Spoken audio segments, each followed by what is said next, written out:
Welcome to 32 Bar Cut, the show, a show where we talk with our friends about what it's like to be a performer. Today on 32 Bar Cut, the show, we are sitting down with Austin Scott.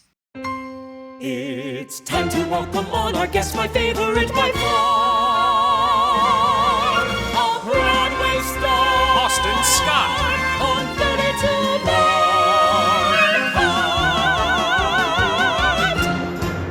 His name is Austin Scott, and there's a million things he has done. And today he is sitting down to chat with us about his life as a performer. Welcome to the show, Austin Scott. Hey, Adrienne. Hey. Thanks so much for having me. We are so happy to have you on. I have a funny story before we get started.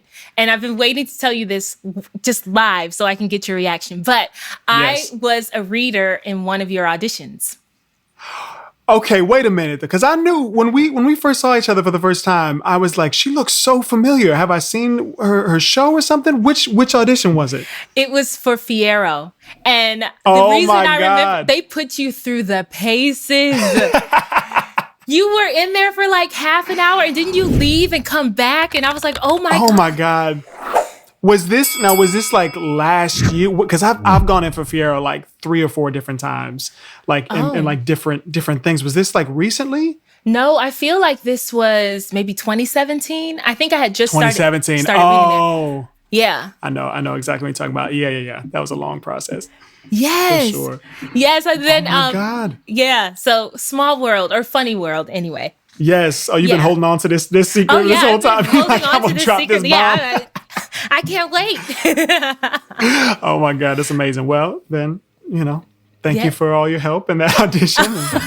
Appreciate it. Thank you for being such a great I leader. hope I was helpful. I don't know. I mean, I was like, damn, they're really making him, stay here. But I just knew for sure you were going to get it. But who knows? There's still time.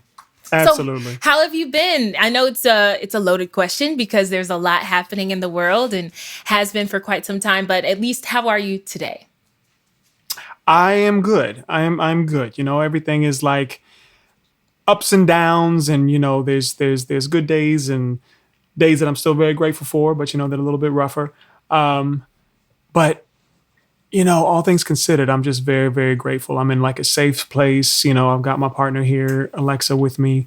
My family's healthy. Like all that is good, and the rest can just be figured out as I go. So, yeah, just feeling really, really grateful today. Yeah, I think it's good to hear that because it is a day by day thing. I think navigating this type of lifestyle or even just this the climate of the world. It's a day by day thing. Yeah, No doubt, for sure. How are you doing? Oh, how am I today? I'm actually having a great day. The sun is shining. We just had spaghetti for lunch. So I feel like it's a good day. Like I'm feeling There you go. satiated and cheerful and, all the things. So, Are we talking spaghetti with meatballs or like meat sauce or just plain spaghetti? What are we talking? well, we gave up meat in November. So Copy that. it's, I follow this blog called Rainbow Plant Life, and she has like a lentil recipe. So you like take red lentils and you soak them and then you cook them down, and it kind of has the effect of being like a bolognese. So that's what dope. we had. I can't believe I have Austin eating like this with me because he is a hardcore Midwestern. Give me my pork, my Right. beef. Yeah, Right. No, I feel it. That sounds delicious. yeah, it's tasty. It's tasty. So when we were chatting over a Broadway Plus event, you mentioned that you were a child actor. So what was that like? was, yeah. What was it like to be a child actor? Would you do it again? What are the pros and cons?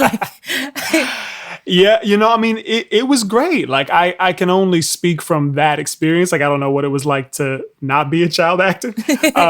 But like, I really don't have any negative things to say about it. I mean, I was very, very lucky to have parents that were super, super supportive and like never like pushing me to go after the money or like, anything like that, like never feeling used or anything like that. They really just like, whatever direction I head in, I pointed myself in.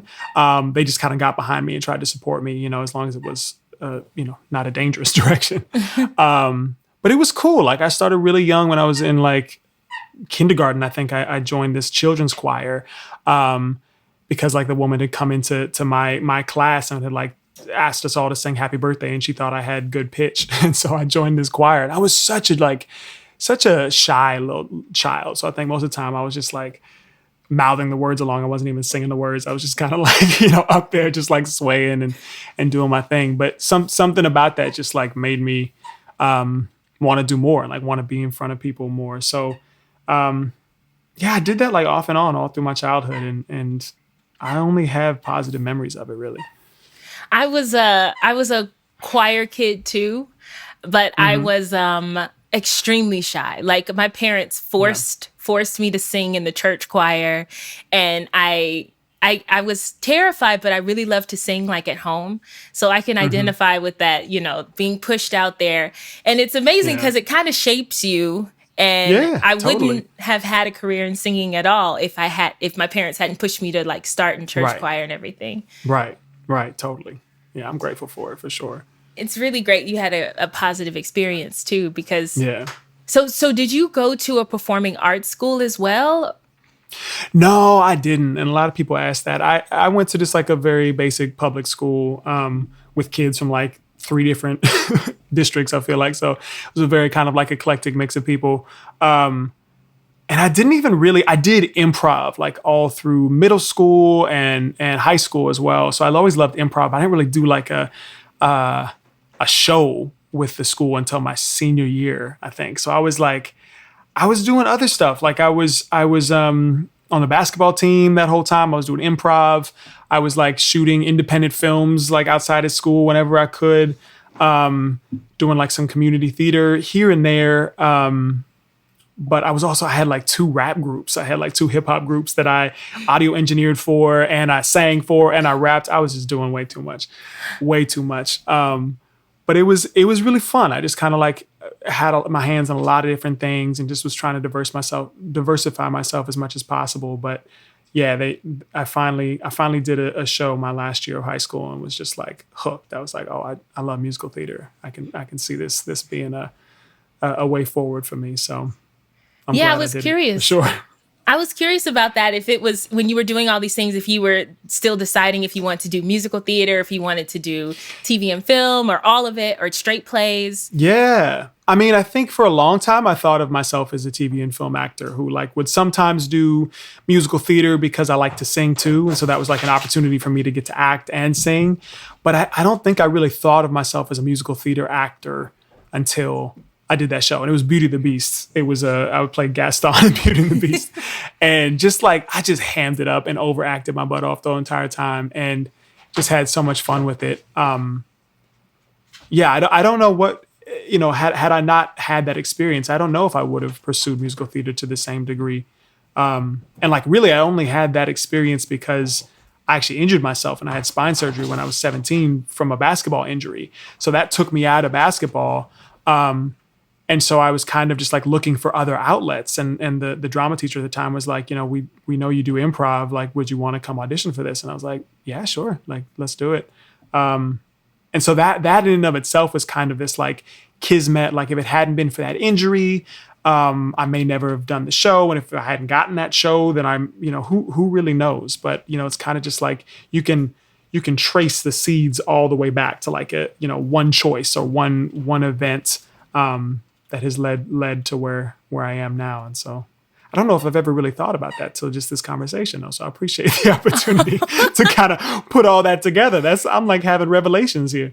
That's dope. Man. Okay. I'm glad that I was able to bring that to your sphere. Yeah. I know I've thought about that too in my life because I had my background in classical voice. And I mean, if I'm being honest, I don't think my heart was really in it. So it didn't take much to sway me, but this one girl I was in grad school in Chicago, and there was a student a year ahead of me, and she sent all of the Black students a Facebook message that was like, look, they're doing Porgy and Bess auditions at Court Theater. And we were like, oh, okay.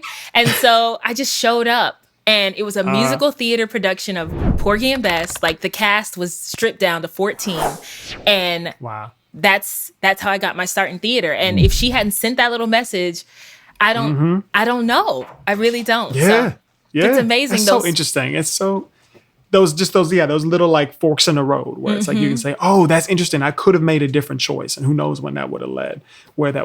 But that's so dope. Yeah. Yeah. Very cool.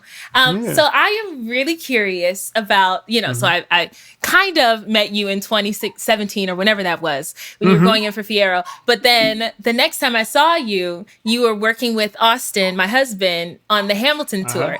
So like, how did all that happen? Like, what was your Hamilton audition like? Because I have gone in for Hamilton a few times and they really put you through it. Like, they're like, okay, you're like, this is the time. I've nailed it. I know it. And they're like, actually, we want to see you one more time. So what was your process like for Hamilton? Yeah, I definitely had one of the longer processes. I've talked to some people who are like, oh, it's so funny. It took you so long. Like they called me in and the next week they just like, they needed to fill a role. So I was there. I'm like, that's so nice for you. That's actually not funny. It's so funny that's not funny. Exactly. No, I mean, mine started all the way back in like 2015, I think, before Hamilton even came to Broadway. Wow. I was shooting a TV horror movie in Sofia, Bulgaria, called They Found Hell, which is exactly what it sounds like. And they, my agent sent over the material. They're like, there's this new show, Hamilton. And I had like heard about it because I'd done In the Heights 2 times before that. So I like, was familiar with Lynn and everything. And I was like, oh, dope. Like, I'll go in for it. Alexander Hamilton as a rapper, that's going to be interesting for them to pull off, but let's go for it. Like, why not? So I had like nothing to go on. There was no Broadway soundtrack to nothing. I was asked to sing Dear Theodosia, and I was just given kind of this like little plunk, track thing. And I said, oh, this is about my son. Cool. So I put like a bundle of sweatshirts in my arm and I just like sang to the sweatshirts as if it was my son. Just had no idea what I was doing, but going for it. I did not get a call back, did not hear anything from that. So I was like, cool. Then, of course, Hamilton became the phenomenon that it is. And I moved to New York, I think maybe like 6 months after that or something like that, and got called in for the first time for, I think, like George Washington and Lafayette Jefferson maybe. And, when they call you in, as I'm sure you well know, they give you like 2 or 3 cuts from different, 2 or 3 songs for each character. So I already had like 6 songs to learn. And over the course of like 6 or 7 callbacks over the course of like, a month, they added on like Mulligan Madison, Lawrence Phillip, like every role except for Hamilton, basically. So I was in there like learning 15 songs. Lynn was in there a lot of the time. Rap. He would get up and he would rap with me as I was doing the thing, which like just blew my mind. I was like, this is just so cool. If even if I don't get this, that's fine because this is fun. And at the end of all that, it's exactly what you just said. At the end of all of that, they're just looking at me and they're like, thank you. And I'm like, I don't like that hurts. I know exactly what that means. And I got the call like 10 minutes later. They were from my agent just being like, they really like you, but you're too young for this, too old for that, too, whatever. So I just kind of let it go. I was like, that's fine. I had a really great time. And then another like 6 months later, I was coming back into town from doing a show out of town called Hood. And they called me for Alexander Hamilton. And I was like, dope. Like I've never seen myself as a Hamilton necessarily. Like my agents were like, I don't know. I always thought you were a Burr or something like that, but go in. Like this is a great team. And so I went in and just kind of had fun with it and said, I'm just going to like do my version of it and just like, see what happens. And something clicked and I booked the tour. So very, very long process. I learned a lot about myself through it. But they put you through the ringer, like no doubt. No doubt. Yeah. I almost, well, I don't know what I almost booked. That is in my head. That is truly in my head. But I think I got close. And I remember I had to decide between going in for yet another callback or taking Kiss Me Kate, and I had to let Lion King know. And so I was like, you know what? I don't want to go back. Can I just take Kiss Me Kate? Can I just let this go? I need to let this go. And my agent was like, okay, I think this is a good decision for you. And I was like, okay, well, we don't have no choice because this is what it's going to be. Yeah. But well, the interesting thing is, there was a very similar thing actually when I was auditioning for Wicked, for Fiyero with you. That same thing happened. I got to a point where they're like, like you're in the top, 2 or whatever it was. But we need you to come in for like another audition. And at that time I had booked this like out of town show, and I had to basically choose, do I want to go do that, or do I want to like, stick around and see how this pans out? And so, I ended up going with the other one. But it's so funny how we have to make those choices. And it's another one of those little like fork in the road moments. It's like, if I had not done that and went and done Fiyero, would I have ever made it to Hamilton? And would I have, who really knows? It's interesting. We getting deep here. This is nice. I mean, it's real though. It's interesting how everything dips and turns, and you just have. I think for me in that moment, I was like, I don't know about Kiss Me Kate,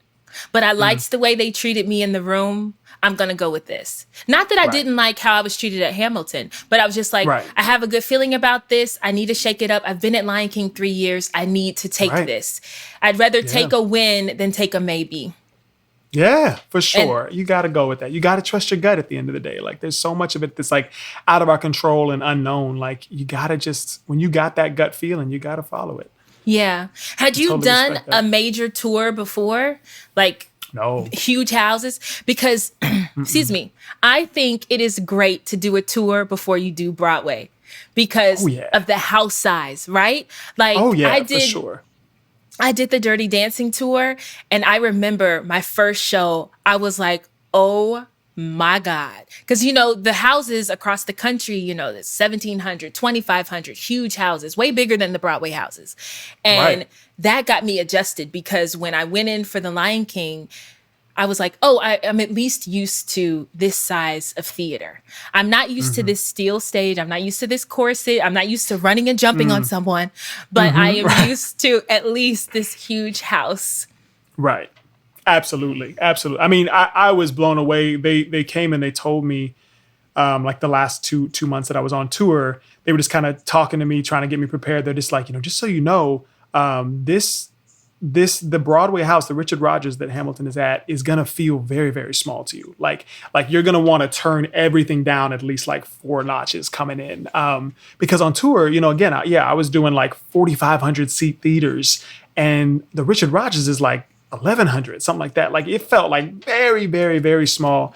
And so, yes, having done the tour first and had all of those, huge houses and different energies from different cities and stuff, coming to Broadway, like I didn't have to worry about all that. Like, cause that was my Broadway debut. And then like the thought of this is Broadway and like I'm here and like I've been dreaming about this for so long, like that's enough to like, to worry about on your opening night. So I was very lucky to like have gone in with all that experience and having already done the show for a year. Like I was able to really just enjoy it, whereas I probably would have been like just peeing my pants the entire time otherwise. Oh yeah, I don't even remember my Broadway debut. Yeah. Like I remember, I'm serious. Austin's laughing at me. I remember I ran out on stage and I said, "Scar." And all I could think of is "don't slip," because they still had me in these like gore boots, which had no grip. And I was like, don't slip, Nala's strong. And that's all I remember. And then I bowed and I was like, was it good? Was I any good? Like I have no idea. None. Right. Had to block it out. I mean, I'm sure you were great, but I totally resonate with that because that was like my first show on tour. That is completely gone. I know I like missed some words and was just like everyone around me just had this like equal shares of like fear and concern, but also just like love. They're like, we got you, but do you got you? But I got through it. And it was so fun. That's so real. I mean, it's lovely too to join a company that's already solid.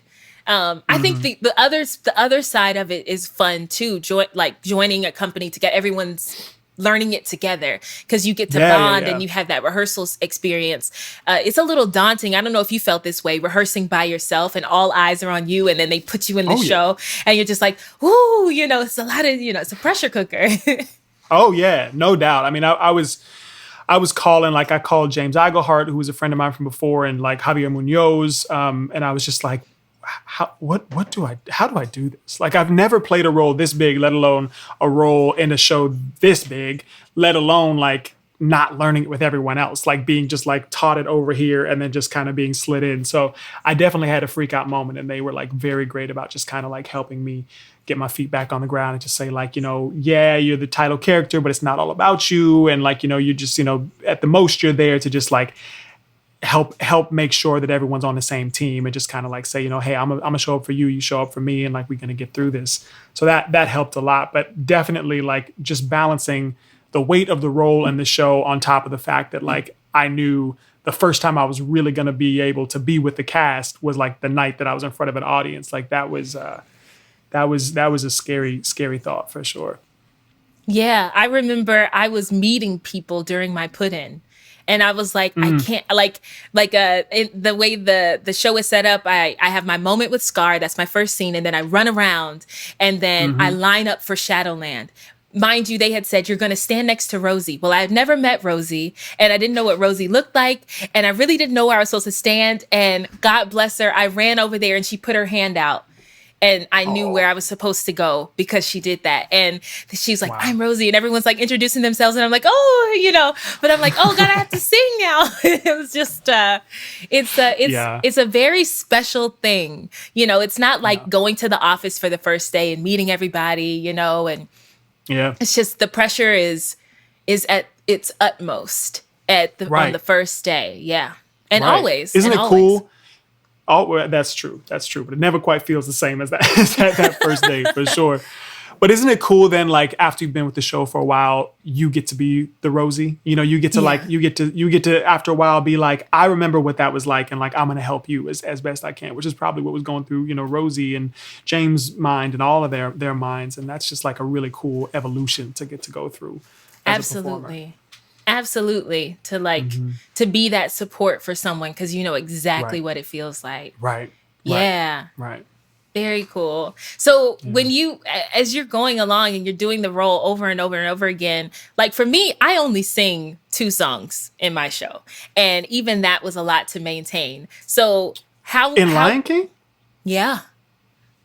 Really? Not only got 2 songs? It's actually such I don't even know, a steal of a role. Like it's really a song and a half if I'm being honest. Cause Can You Feel is like, I'm sharing it with the cast and with Simba. Like, so yeah. Sure. Ooh, they're good songs though. Cause in my mind, and I've seen that show so many times, I'm like, Nala's it. Like Nala got the dope songs and that's so interesting. Okay. Right on. Good to know. How did you maintain yourself is what I'm curious about.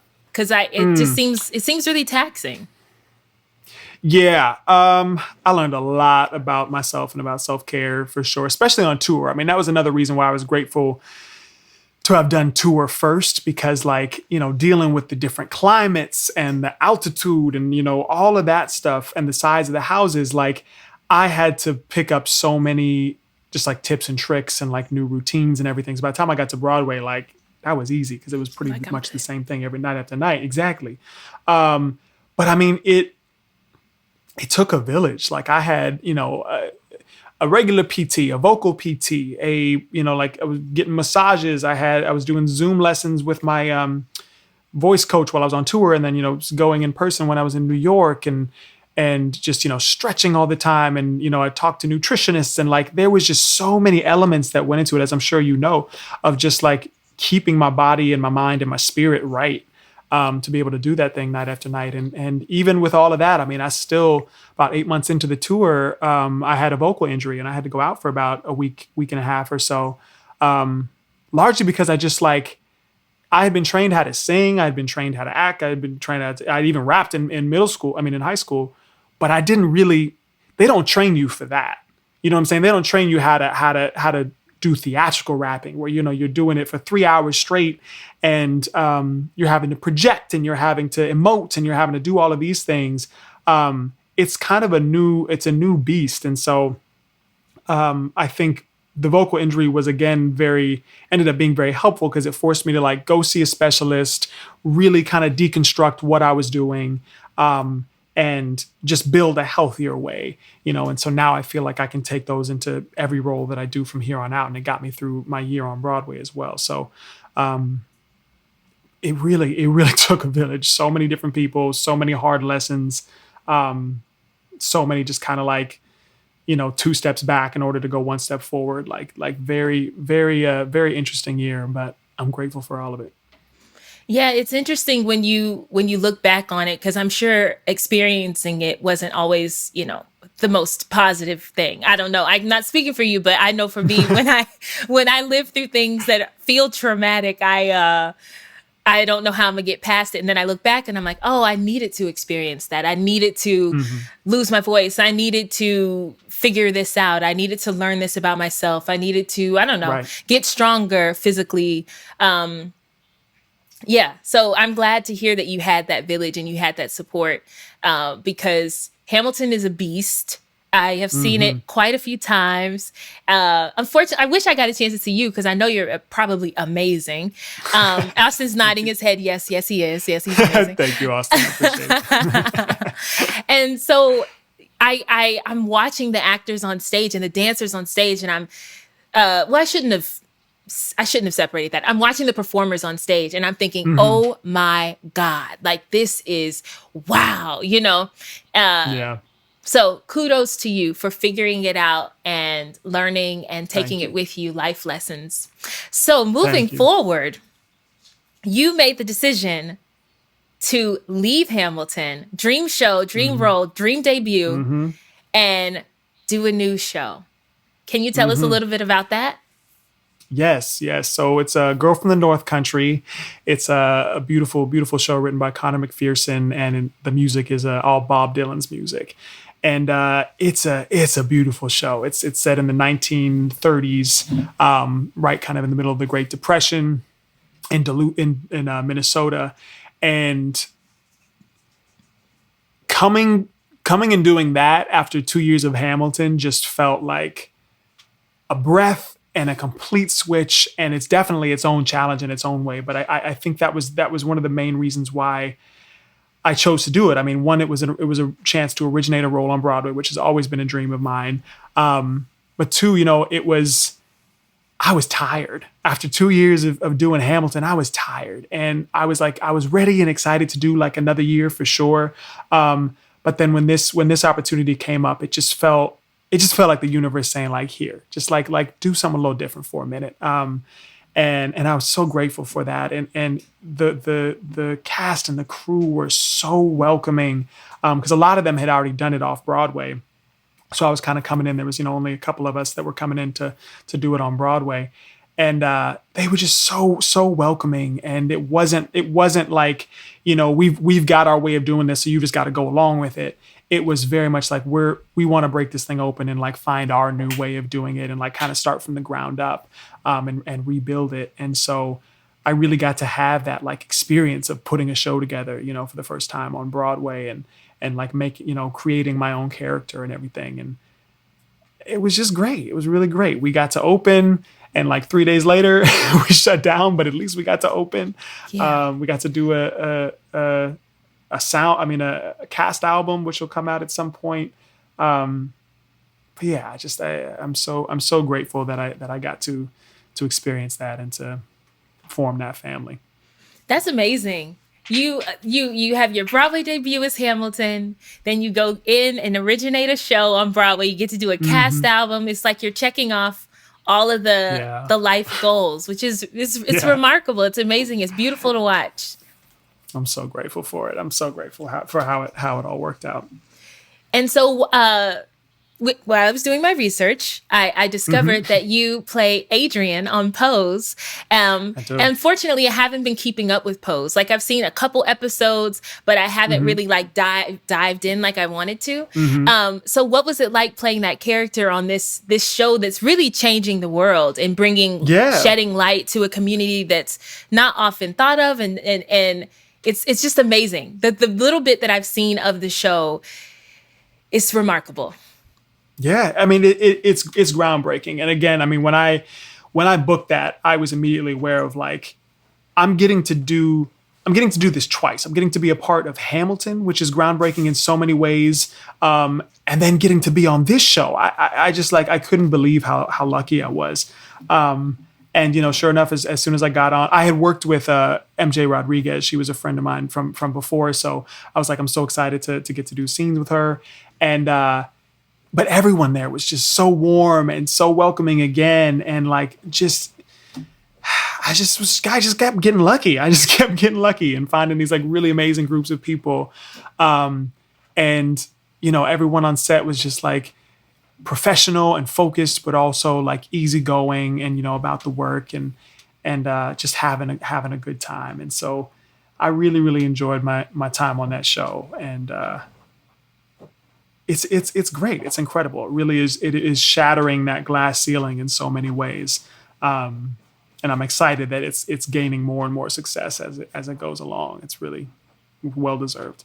Absolutely. I agree. There's so many touching moments, and I really feel like the work that they're doing is going to transform how people see the world. We all live in our little bubbles, and we're fortunate because we're in the arts, so we're exposed to so much. But, if you like Austin and I spent some time with our in-laws in the Midwest during this whole pandemic. And I'm just in communities like that, I feel like they're missing out on seeing the rest of the world and being in a bubble. So I love shows like Pose that open up that world for everyone to see. Right. Yeah. Right. Definitely. For sure. I mean, anytime I get to like, those are some of the projects and the shows and everything that I get most excited about are the ones that really, really offer just a completely different perspective to people who may not otherwise, seek that out or like understand it. And I think that is like really high art. And sometimes when art is at its like most effective and most important in a societal sense is when it can do that, when it can like hold up a mirror or like open a window and be like, look at it a different way and like have conversations about it and start to change that. And I think both Hamilton and Girl from North Country and definitely Pose do that in different ways. It's beautiful. You've already done so much, you've and just in the matter of 4 years, you've really shifted and changed your life, it sounds like, to really reach some of these goals. And I'm curious because I know the actor mentality. Like, I know that there's more. I know there's more that you want to do. So what else is on your goal list? I think I would love to do. I've got a couple of projects that are coming up that I wish I could talk about, but I can't, unfortunately. But I would love to do just like some really nuanced about the story, about the characters, like film work. Like I'd love to do some of that and maybe do a series where like I get to do a few years with it. And stick with it. That'd be really great just to kind of get to build that kind of a character, that can evolve and over time. I think those are probably the two things that are kind of at the top of my list right now. So really, really setting my sights on that. We're in this time where it's like everything is so few and far between in terms of projects. There's not a lot going on. So like all of us actors are going after the same things at the same time.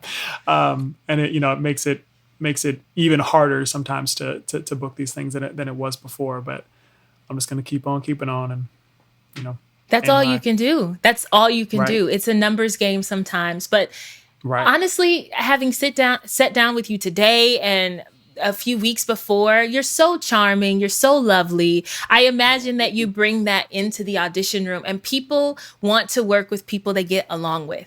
It's just the way it is, you know? So don't shoot yourself short. I'm sure you're going to see something. And you've got us excited because you just kind of like dropped a little nugget. Like, I know. There's something happening. I didn't mean to do that. I was like, how do I answer this question without, like, I can't say anything. But yeah, no, it's fun. We'll all see in good time. And speaking to us all going out for the same projects at the same time, I'm actually reading with my friend later this evening, and she sent me the sides, and it is the same audition I just put on tape this morning. I'm not going to tell her. I'll wait till she does her audition. I'll be like, girl, I just auditioned for this morning. But like, we're all vying for the same stuff. And that happens all the time. Yeah, definitely. And it's like, you know, I mean, I think I used to get in my head about that kind of stuff, you know, when I would like see the same people in audition rooms over and over again, or like, you know, when things like this would happen. But, you know, I'm just like getting more and more to that place where I'm like, I'm not competing with anybody else. I'm not competing with other actors. Like, I'm competing with the role. I'm competing with what the creator's idea is of that role, you know? And it's like, all I can do is go in there and bring myself to it and like show them my version of it. And they're either gonna like it or not, apples and oranges. But I love that I've gotten to that place because I've spent so much time in the other place, and it's not fun. It's just so soul draining, you know, constantly being like, you know, where's my competition? And like, you know, how do I got to beat this person out, or I got to, you know, whatever. It's like, it was just exhausting. So I'm glad I'm like finding a new way of thinking about it. Yeah, I think this isolated period that we're experiencing helps that a little bit too. You don't get to see the people all the time. You're not in the room with everybody, you know. That audition waiting room, woo, it can set you up. It can set you up. Especially when it was a musical theater thing and you're hearing people like belt the notes and just do these crazy runs. And you're like, well, I know I can't do that. So like, what do I got? Because like, what are they looking for? Because exactly. I mean, you know, being a Black woman and singing in these auditions, like, I am not an FE. I don't have an FE voice. You know what I mean? Like, if you want me to run, then let's plan it. I can plan my runs, and that's what I'm going to sing. But yeah, it's the rooms are just never quite soundproofed enough that you know, you can hear it all. You can hear them laughing. Oh, they like them! Yay! And I'm like, how long have we been doing this that y'all can't soundproof your rooms better? Like, I'm like, like that almost feels intentional at this point. Like, you want us to sweat a little bit out there. You think it's going to bring something out of us. That makes me think back to that audition, that Hamilton audition room. The smallest room at Telsey is like, they could see the beads of sweat on your forehead, you know? Oh my gosh. And I'm sure they probably, I mean, it's like, it's Hamilton. So I'm sure that they chose that for a reason. They wanted that. They wanted that up close and personal. I'm like, okay, I see what y'all doing. I see. Yeah. I see. I have not missed this little, I'm not throwing away my shot. I did catch it like entirely too late, like halfway through this, but I'm like, oh, dope. Much appreciated. Yes. We have to do a nod to everybody. We do a little something, you know, depending on whoever it is. For my friend Stephanie, she's a huge Disney fan, so we did a Disney quote instead, you know. Oh, I love that. I love that. So we're about to get into the stage door round, where I'm going to ask you a question that you might have gotten at the stage door. Speaking of the stage door, what was the stage door like on tour? I imagine that it was wild. Yeah, I mean, you know, it depended on the city, depended on the night. But there were certain times when it would take me 25 minutes to get through everybody at the end of the show. It was great. I mean, even Hamilton, there would be some shows that just like were just, you know, packed, like 20 people deep out into the street, and I'm like, that seems dangerous. That's a hazard. We got to do something about this. But yeah, it was crazy. But then there would be some cities where there'd be like 2 people outside, and I'm like, hey, you know, hey, sure. I don't know why that is, but I'm not gonna think too hard about it. And it's a nice, you know, it means I get a little break. So, but yeah, most nights it was pretty amazing. I think too, it's maybe some cities just don't know it's a thing. that you can True. actually, True. go over there and Very true. meet the actors. Because if they knew, Very true. you might get swarmed. That's Seriously. very, very true. Very true. I mean, I think back to like when I would go see shows. I grew up in like the San Francisco area, and when I would go see shows out there wasn't one, at least not that I knew of. So that's a really good point. I never really thought about that. Are you ready for these questions? Oh, let's do it. Let's go. So my first one, you've already answered. My first question was, had you ever rapped before your Hamilton audition? But you did. You were in a group, and I did. You were making beats and all of it. Okay, so right. What is the best and what is the worst parts of playing Alexander Hamilton? I mean, best is easy. It's, Lynn once called it like a 14-course meal for an actor, for a performer, because you get to like live out, 20, 30 years of somebody's life. You get to experience it all. You get to be an immigrant coming to a new country for the first time and proving himself. And you get to, fight a war and win a war and become Treasury Secretary and have a son and lose your son and, get married and then cheat on your wife. Like there's just so much in that show and in that role to sink your teeth into. It's just a dream. It really, really is. And I mean, getting to be up on that stage with so many people that look like me, for the first time, and we're all playing roles that are like fully three-dimensional human beings. That was just amazing and something that I always had dreamed of and hoped for someday, but didn't know if we'd ever kind of get there. So I mean, those are just a couple of the best things. The worst things, I wouldn't even call them bad. I would just say it was hard work. It's like a marathon. Hamilton's on stage for 90% of the show. So it really was a marathon, and it was a full-time job. I would show up and do the show, and the rest of the time was usually, doing all of these things to just keep myself prepared and ready to be able to go and do the show again. So yeah, incredibly fulfilling, incredibly hard work, and both and. I think it's so amazing when you just spoke to being on stage with people that look like you, and that you're just playing fully realized, developed characters. You're not playing to your race. You're not playing the shallow parts of being a human being. And I think that that's beautiful. I think it's so useful and important, and we just got to, start shifting and changing the narrative a little bit, which I want to talk to you about in the curtain call. Are you sticking around for the curtain call? Oh, yeah, let's do it. Okay, sure. Okay. All right. So in the cast of Hamilton, who would win a real rap battle? Ooh, in the cast of Hamilton. So now are we talking about like the OG cast? Are we talking about the characters? Or ooh, okay. Yeah, okay, let's talk OG cast, because the next question we can put to the characters. Okay. I mean, who would win? I feel like Lynn would definitely win, and David for sure. David would destroy anybody. I'm like, wait, there's one that I'm not thinking about. Yeah, David would take anybody to task, like no doubt. Nice. Doubt. And then you said characters too? No. This next one's for the characters. Yes. Yeah. Oh, Okay, so this is a silly question I like to ask everybody, but you're safe if you just pick the characters. You don't really have to like call out, sure, the people you worked with. So in the cast of Hamilton, who would you slap? Who would you hug? And who would you take to lunch? I mean, I would slap Jefferson for sure all day long.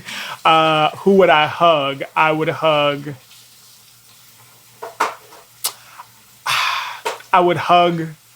Eliza, and I would take to lunch. Oh my God, Angelica. I think, and I could get into the reasoning behind all of that, but the love is there 100% for Eliza. Angelica though was the one that you could talk to, and Hamilton could be like on that same level. So yeah. That makes sense. She meets you on that intellectual level. Right. Yeah. That's how life is. That's the human experience. And it's out there No for the doubt. world to see, you know? No doubt. Absolutely. Well, if you want to see more of Austin Scott, you can check him out on IG at Austin Scott 93. And of course, you can check him out on FX on Pose. Austin, we have had such a great time with you. I can't wait to dive into the curtain call. Austin, Yes. It's been play so us great. out.